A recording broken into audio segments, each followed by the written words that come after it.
Hai, balik lagi bersama aku Surya. Kali ini di Mikir Saham, aku mau ulas saham banking yang masih murah. Soalnya kan udah masuk era penurunan suku bunga bank sentral ya. Jadi salah satu sektor yang paling diuntungkan adalah ya banking. Kenapa? Dan apa saja saham banking yang masih murah? Jawabannya bisa kamu tonton video ini sampai selesai ya. Sebelum itu jangan lupa ajak kerabat, pacar, istri, mantan, keluarga, sampai musuh untuk subscribe channel YouTube Mikir Duit ya. Pertanyaannya, kenapa saham banking yang paling diuntungkan saat suku bunga bank sentral seperti BI dan The Fed diturunkan?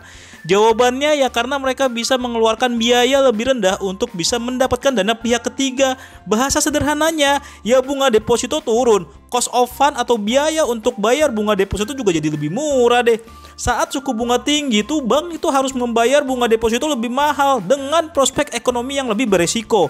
Sedangkan saat suku bunga rendah, mereka bisa bayar bunga deposito lebih rendah dengan prospek permintaan kredit yang lebih oke dan berkualitas. Jadi jelas dong saham bank yang paling diuntungkan pertama saat masuk siklus suku bunga rendah. Pertanyaannya, saham bank mana yang masih menarik? Soalnya BBCA dan BMRI udah all time high. Kami akan ulas lengkapnya di sini. Pertama, saham BBRI. Lah, emang masih murah ya? Oke, harga saham BBRI memang sudah naik 32% sejak 19 Juni 2024 sampai 20 September 2024. Kalau sudah naik setinggi itu, apakah sekarang masih murah? Jika untuk time frame sampai akhir tahun ini, posisi ini masih agak tinggi. Kalau mau masuk ya harus buy technical, karena kinerja BBRI sepanjang 2024 masih berkutat dengan kenaikan resiko kredit bermasalah. Di semester 1 2024, NPL gross bank only-nya BBRI itu mencapai 3,21%. Kontribusi terbesar datang dari sektor usaha kecil yang NPL naik sampai 5,05%. Segmen mikronya cuma 2,95% sih, tapi juga dalam tren naik dibandingkan dengan sebelumnya di 2,23%. Meski suku bunga sudah turun, bukan berarti tekanan kinerja BBRI secara bisnis selesai juga. Kami ekspektasikan kinerja BBRI di 2024 lanjut tertekan dengan resiko terburuk laba bersih mengalami penurunan tipis.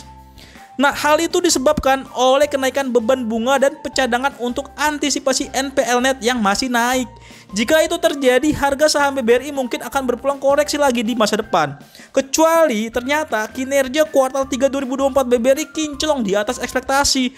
Kalau gitu berapa nih murahnya harga BBRI? Nah, jika dihitung dengan PBV justified lalu menggunakan proyeksi kinerja 2024, harga wajar BBRI itu ada di 4.821 per saham. Namun asumsi harga wajar ini hanya berlaku jika tren kinerja BBRI sesuai prediksi awal kami, yaitu labanya hanya naik 3,27%. Tapi kalau turun mungkin bisa di bawah itu. Nah, itu tadi jika menggunakan perspektif hingga akhir tahun ini. Tapi jika menggunakan perspektif yang lebih jangka panjang, kita bisa gunakan standar wajar Big Bang non BBNI itu ada di sekitar PBV standar deviasi plus satunya 5 tahunnya. Harga wajar BB itu ada di 5.730.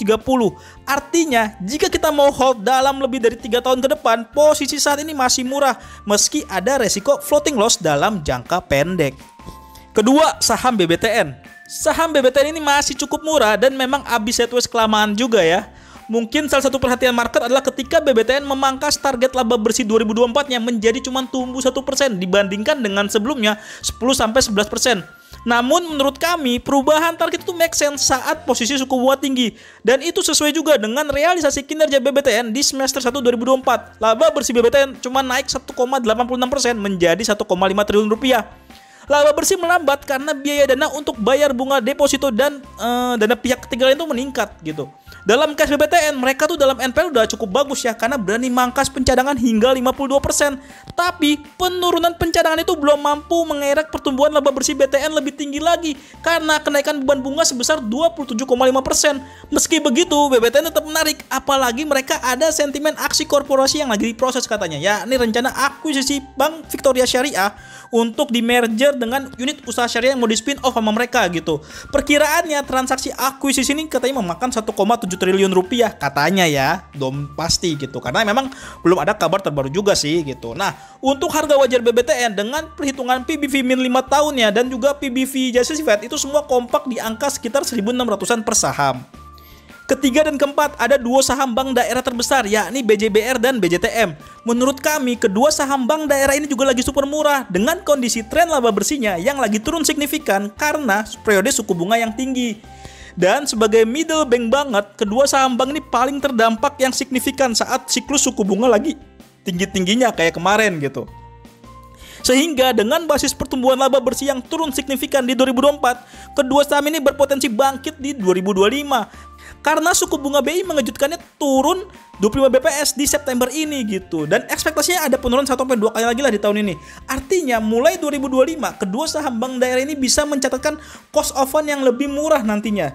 Jika menggunakan proyeksi kinerja BJBR dan BJTM dari 12 trailing months, harga wajar BJBR dengan PBV justified dan band rata 5 tahunnya ada di sekitar 1443 dan 1468 alias di sekitar 1400-an. Sedangkan harga wajar BJTM dengan matriks yang sama itu ada di area 778 dan 750. Mana yang lebih baik antara BJBR dan BJTM? Nah, sebenarnya karakter kedua emiten ini mirip banget ya. Nah, jadi nggak ada tuh mana yang terbaik di antara dua saham ini. Skala modal itu juga beti-beti lah, meski BJBR lebih besar. Jadi nanti sesuai dengan kamu enaknya di mana aja sih. Karena dari segi dividen juga sama, semuanya sama gitu kan. Kelima, saham BDMN. Ini jadi saham bank swasta yang menurut kami masih murah. Apalagi mereka kinerja lagi turun gitu kan. Jadi per semester 1 2024 laba bersih BDMN ini turun 3,5%.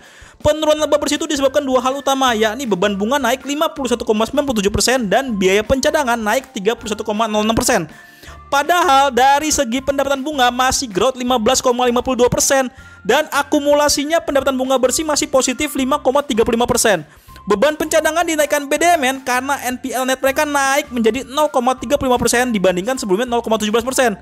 Kenaikan pencadangan itu dilakukan untuk antisipasi jika ada kenaikan NPL net lebih tinggi lagi di masa depan gitu. Nah, lalu kenapa kami bilang BDMN menarik? Karena mereka juga lagi mode ekspansi dari bisnis ADMF yang akuisisi MFIN dan Home Credit bersama MUFG.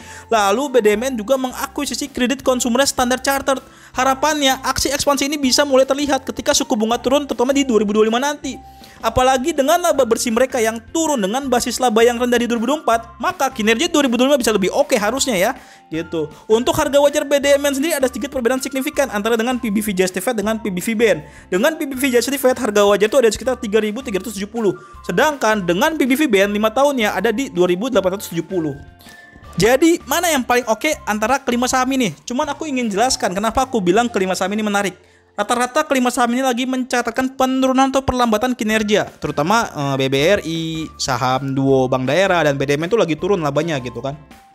Nah, aku bilang tertarik karena penurunan kinerja mereka karena faktor eksternal, bukan karena masalah internal manajemen gitu. Sehingga ketika faktor eksternal ini mulai berbalik arah, kinerja bisnis mereka bisa bertumbuh lebih baik lagi gitu kan.